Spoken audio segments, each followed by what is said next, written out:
Você viu, nas férias de fim de ano, os argentinos subiram para BC, pro Brasil todo basicamente, e saíram comprando geral nas lojas, achando tudo barato. Não parece natural. O país deles segue com uma inflação absurda, de 85% contra 5% aqui. O PIB deles caiu no ano passado, o desemprego subiu, a pobreza aumentou. O que aconteceu então? É alucinação coletiva? Aconteceu que os argentinos passaram a ganhar mais em dólar. Para entender direitinho, segue aqui com a gente, e se você gostar, não deixa de seguir o canal do Invest News. Rolou o seguinte, os salários lá na Argentina sobem todo mês, acompanhando mais ou menos a inflação, igual acontecia aqui antes do Plano Real. Não que isso resolva grande coisa. Num país em hiperinflação, o normal é que o dólar suba mais do que os índices de preços. Mas está acontecendo uma coisa diferente na Argentina. O dólar blue, o do mercado paralelo, e que na prática é a cotação para a pessoa física, custa hoje a mesma coisa que custava em dezembro do ano passado, coisa de 1.200 pesos para um dólar. Só que a massa salarial na Argentina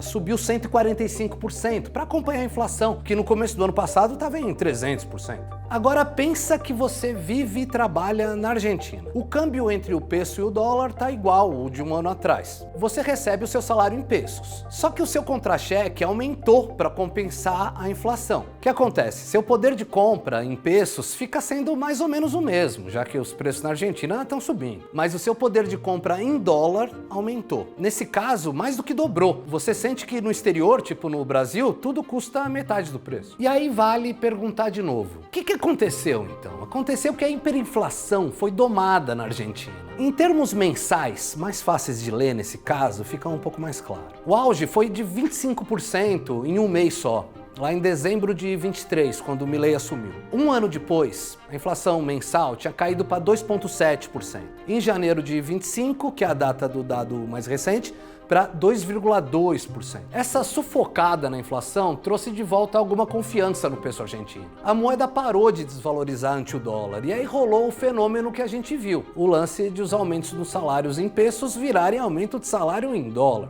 Desse jeito, a Argentina ficou cara para quem ganha em real e o Brasil bem barato para quem ganha em peso. E aí sobra a pergunta mais importante de todas. O que o governo de lá fez para baixar a inflação? Para entender, a gente precisa examinar o caos em que a economia argentina tinha se metido lá atrás. O que levou a Argentina para uma hiperinflação foi o seguinte: o governo gastava mais do que arrecadava. Até aí normal. O problema, para cobrir o buraco e poder seguir gastando à vontade, eles imprimiam mais dinheiro. Isso é proibido no Brasil, em qualquer país minimamente sério, porque é veneno de rato, como diria o Warren Buffett. O dinheiro novo que vai para o governo acaba fluindo para a economia. Com mais dinheiro na praça, sem um aumento na quantidade de coisas para comprar com esse dinheiro, os preços sobem. Não existe outro caminho. Bom, o sistema da Argentina era louco, mas não era burro. O Banco Central deles dava um jeito de drenar a moeda da economia para evitar aumentos absurdos nos preços. Ele lançava títulos próprios, títulos do Banco Central, que é outra coisa que não existe no Brasil e em nenhum outro lugar, sério. Os bancos compram esses títulos para ganhar com os juros sem fazer força, e aí passa a circular menos dinheiro na praça. É um combate à inflação, mas que no fundo é pura enxugação de gelo. É pior, na real, do que enxugar gelo. É tentar apagar o fogo da inflação jogando gasolina na fogueira.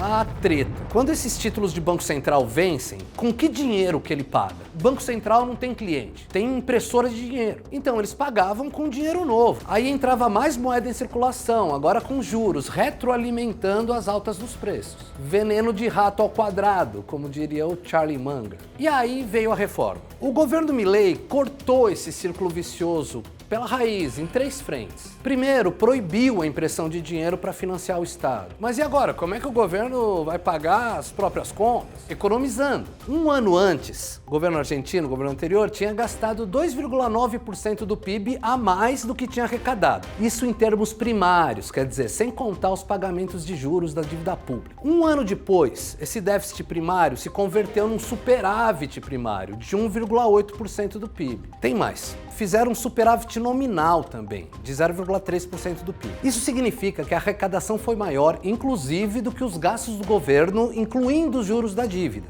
Só para comparar, o Brasil roda um déficit nominal de 9% do PIB. Um patamar enorme, parecido com o que a Argentina estava operando antes das reformas. É por isso que o peso ganhou força lá. Por aqui aconteceria a mesma coisa com o real se o governo começasse a rodar superávites robustos. Em outra frente, o governo da Argentina acabou com os títulos de Banco Central, aqueles que jogavam gasolina na fogueira da inflação. Ao longo dos anos, esses títulos tiveram vários nomes, Lebacs, Lelics e mais recentemente Passes. Quem comprava esses títulos eram os bancos, mas e aí? Os bancos ficaram na mão?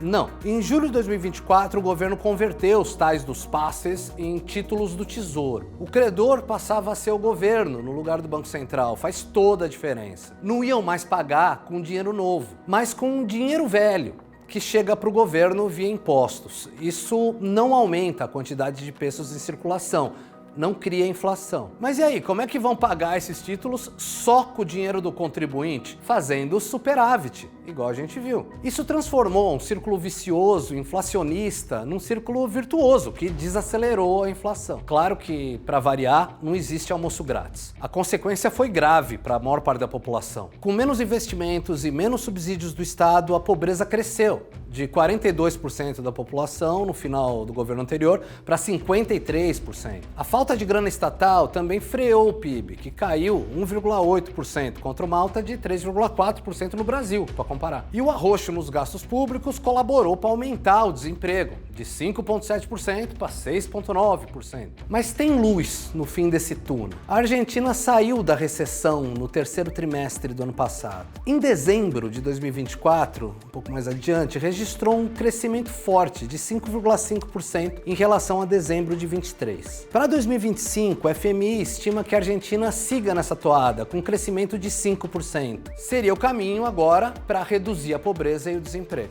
Bom, mesmo se tudo der certo, a morte para valer da inflação ainda vai levar tempo. Os 4 trilhões de pesos que já foram impressos ao longo dos anos não vão deixar de existir. A Argentina ainda precisa, então, de muito crescimento econômico para meio que absorver tudo isso. O FMI estima que a inflação lá feche 2025 na casa dos 60% e que só em 2029 fique abaixo dos 10%.